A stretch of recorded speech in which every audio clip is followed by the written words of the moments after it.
What is the ultimate keyboard to you? Is it one that is customizable with various modules you can stick wherever you want? Does it come in a 2-story box that opens like this and has drawers full of goodies underneath? And does it also cost a whopping $300?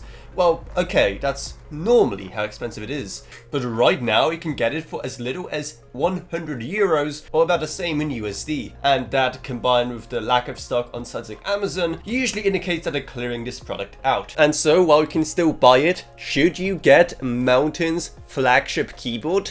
And what on earth do they do to justify such a high price in the first place? Well, obviously the biggest selling point here is the customization aspect of it, given how it comes with these various modules that just attach via USB Type-C that you can put literally wherever, or not at all if you don't need them. By default, the keyboard comes with a numpad, which has some customizable macro keys on top, and also this little media controller, which in itself comes with this little screen that can display, well, you guessed it, pretty much whatever you want, be it a time, various statistics about your computer, etc. There is actually one more accessory for this that doesn't come bundled with the main keyboard, Mountain's own little macro keyboard, very comparable to products like the Elgato Stream Deck, though of course you have to buy that separately. So while that all sounds pretty cool, the issue is that most people will probably just stick to the default layout as it were for most of these components, and you just do it once and forget about all of the customization. Granted, there are some reasons why you want to switch it up. Maybe you want to have the numpad on the left because you're weird, or left-handed, but I'm repeating myself. But thankfully that isn't the only ace up this keyboard's sleeve, because it also just looks pretty great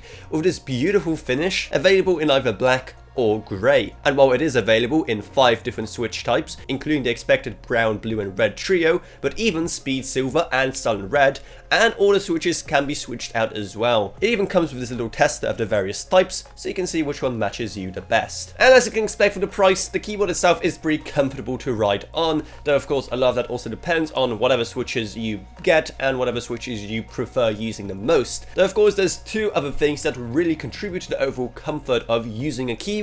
The first one is a wrist rest, which there is actually a magnetic one that comes with this keyboard itself, though from my testing the actual magnets can be kind of temperamental and it overall feels a bit too loose for my liking. I prefer you could just snap it into place more than anything. The other thing is of course being able to adjust the legs of the keyboard, and this is another very interesting part of this motherboard because it comes with these small magnetic leg pucks that you can just power on, giving you a lot more control. Though of course that also means switching the height is a bit more of a fuss than on a regular keyboard with just normal legs, but still for the sake of customization it is a nice touch. Then there's of course the software, with Mountain having their own called Basecamp. It's competent enough and there's quite a bit of customization you can do between all of the RGB options and of course setting up your macros. However, it's yet another piece of software, and one of the biggest things that really always discourages me from getting peripherals from these lesser known brands is just the fact that I have to get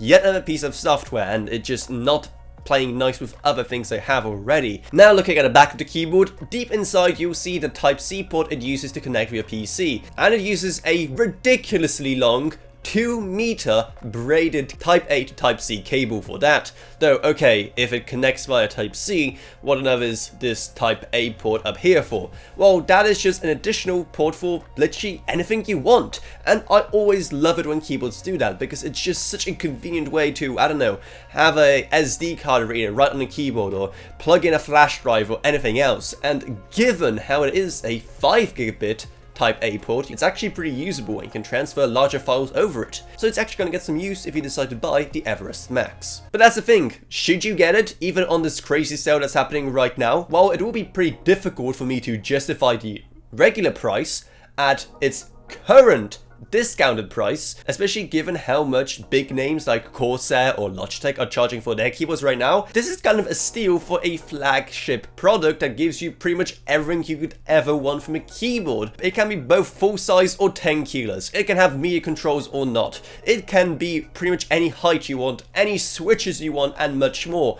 all while looking pretty amazing at the same time. So if you are in the market for a new keyboard, $100 is a price that I still wish I wouldn't have to pay for a keyboard. That's still kind of a lot, but if you're really in the market for something high-end, I definitely can't argue too much against that.